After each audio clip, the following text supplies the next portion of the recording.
Hello, you alright? Welcome back. So I've been away, been in a pre-season shirt training, but I hope it's all been worth it because, bursting and ready to go with another top 5 match worn shirts for you.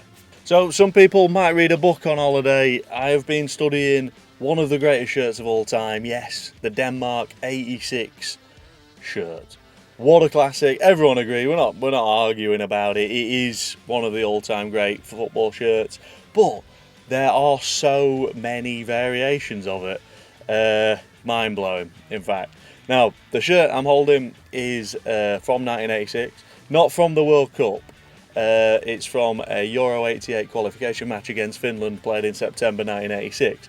But this is the same specification as the shirt worn in Mexico by the Danish Dynamite. Famous tournament, famous team.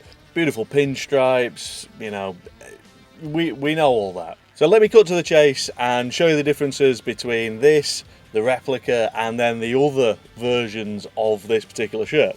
So right here we've got the replica shirt. Now you can see differences between the crest and the Hummel logo. They are raised, embossed on the replica, and the flock material on this. You'll also see the Hummel B is present where it's not on this 86 one. Also, the material on the inside, it's much more coarse on this 86 model, whereas it's nice and silky smooth on the replica. You also got differences in the collar label. Hang on a minute, let me just get this turned around. Look at that number. Brilliant. John Siverbeck, ever reliable right back. It's his shirt. Now we've got here another player shirt, number 10 this time.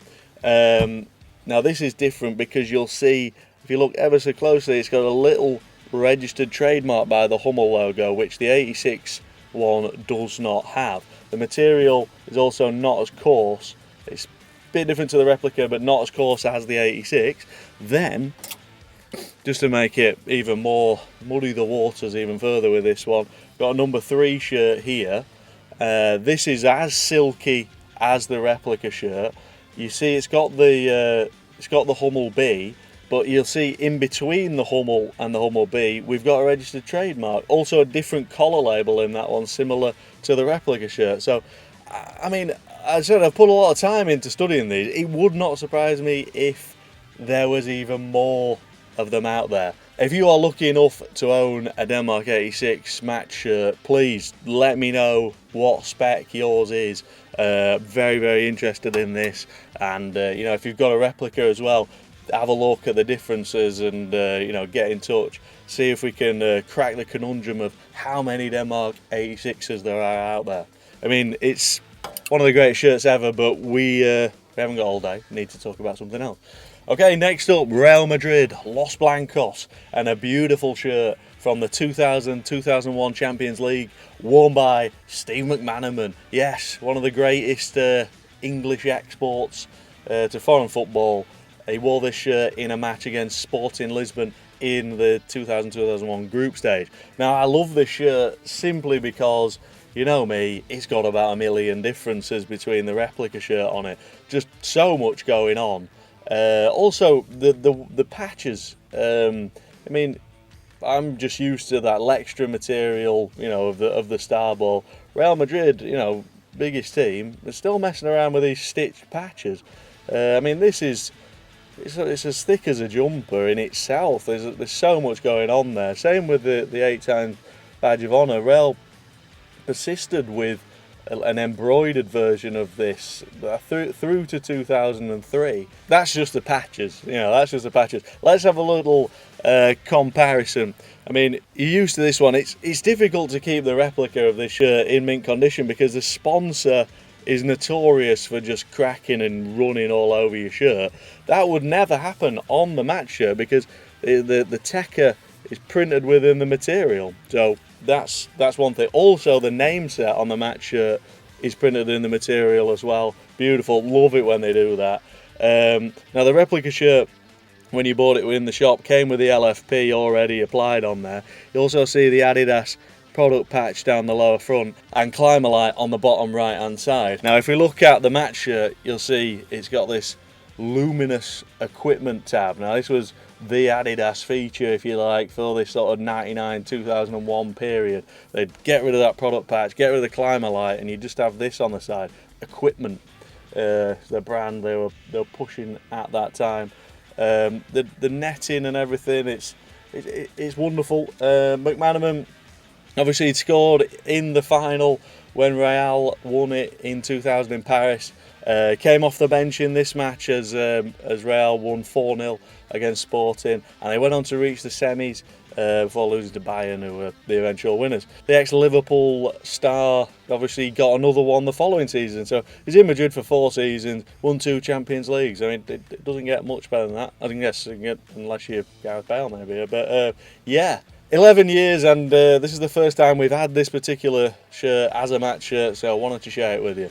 So next up, we're going off the beaten track to Gabon, and their first match outside of Africa against European opposition. 1993, they started playing games in the 50s, but it took them until the early 90s to venture out of Africa and get a match against one of the European big boys. And they went to Belgium, and you know what? They took the lead. This particular shirt is won by the number 10, the precocious Auxerre forward Guy Roger Nzamba. Now get it on YouTube. He plays a brilliant pass to set up Bryce Makaya, and he gave Les Panthers the lead. A real shot.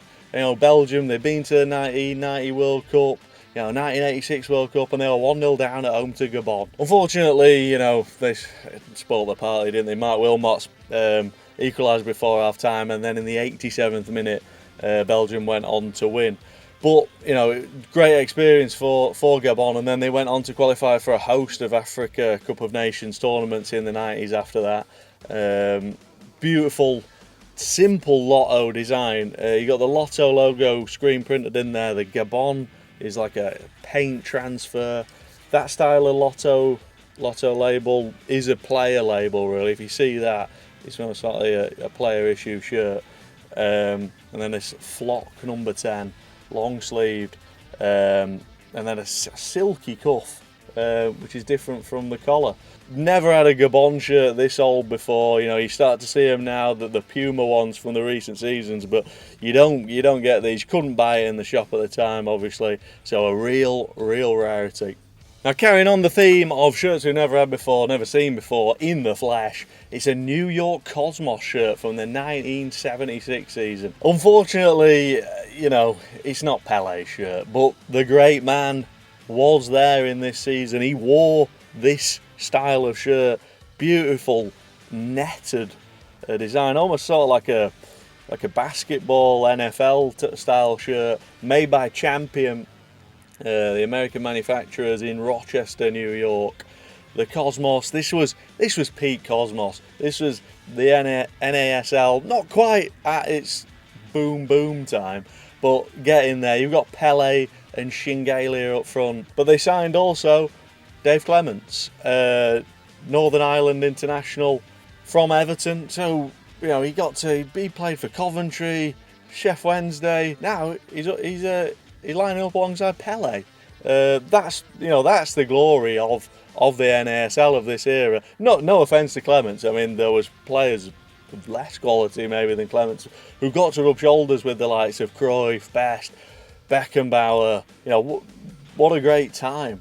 Now, let's have a look at how it's put together. The badge is like a paint. It's obviously cracked because they've put a paint transfer over a netted shirt. It's gonna crack, isn't it? It's over that. For me, I don't know why they haven't put a stitch badge on that anyway, because they've stitched everything else. The number is like a beautiful smooth cloth that's been machine stitched on there. Same as the name, we'll turn that inside out. I mean, I love that zigzag stitching. Like on those Umbro shirts of the 70s, you love a zigzag. Champion began making the team's kits in 75 after Pele was signed up. They stayed on for 76, but then Umbro muscled in and wanted a bit of Pele action for 77, and his final season, that was Umbro. Obviously, Champion then disappeared, but they resurfaced in the late 90s, early 2000s with Parma. another great team, another great set of kits. They were, with Pele playing, they were that popular, they had to play at the Yankee Stadium, and they reached the playoffs in this season. Clements got himself 18 appearances. One day, hopefully, I'll be back showing you Pele's shirt. I can turn that around, it's got Pele 10 on the back, and for now, it's Clements. But I hope you enjoyed looking at a real stunning piece of NASL history. Do not adjust your display. This is the correct colours. It is wild. It is the 1994 Youngnam home shirt. I mean, what a stunning design we've got ourselves there. I mean, we should provide you with 3D glasses, I think, for this. It feels like the design's coming out of the shirt. It's amazing. I've not seen such an Adidas template. Normally, you've got your great designs, but you can go, such and such a team's got that one as well. I like a twin by design. I haven't seen a twin by this design. Youngnam, they had it all to themselves, and they mastered it, and they were the dominant team in the K-League at this time, and they retained the league title in this season. Now you're thinking, what is that flying horse? That is a Chunma. That's the club's name. They were based at this time in Seoul, but they relocated. Now they are based in Youngnam and are known as Youngnam FC. I'm going to show you the back. I mean, the design's pretty much gone. I mean, I love this random little Adidas trefoil at the top. We've got number 29 on there, but they've kept it pretty simple on the back. It's all about the action on the front, really. Look at this Adidas label here. The size is Special 100. Now, I don't know what Special 100 means, but I like it. They went on to win the K-League the next season as well, and maybe they were a bit too good, and that's why people got involved and got them out of Seoul. Shame, because they were the team. Their kits nowadays are just far cry from this. I could literally look at this all day. It's like a piece of art. You feel like you're going to see something in it that you didn't see the first time you looked at it. Yeah, enjoy. So there we have this week's top 5. I'm sorry again for missing the last few weeks, but I'm back now. I'm not going on holiday out like that, so you will get a video again next week. So please resume the comments and let me know what you'd like to see, and I'll do my best to feature it. Thanks again for all your nice comments and support, and yeah, we'll be back next week with another top 5 for you. Cheers, thanks for watching.